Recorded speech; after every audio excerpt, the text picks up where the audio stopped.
So I bought this telescope from this guy for a pretty good price, but the mount was broken and there's some other stuff missing. But I was going to make a video to show you guys how to fix these. These are really flimsy. They're on a lot of the celestrons.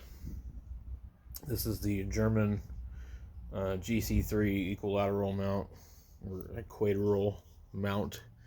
And this is the same crap they use on the National Geographic telescopes too. So these break really easy. The guy tried to glue it.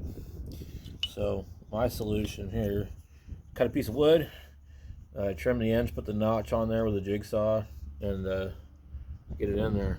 So we'll be right back. So you're gonna want to take like a knife or something and kind of just get this to where it fits in there good.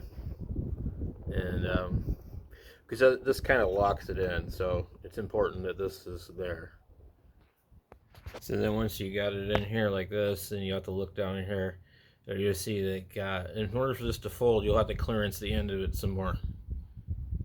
So as we see, we have to get closer to that shape. So basically you can just sand it, round it, do whatever you want to do with it, but you got to get it to that shape so that when it's in here, this thing can still fold. So pretty simple. I just didn't do that part of it because I wasn't sure if it was necessary or not.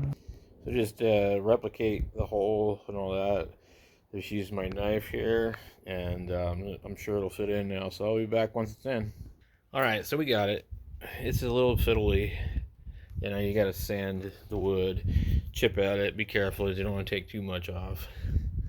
But basically, if you don't get it the right shape, it's going to hang up on there.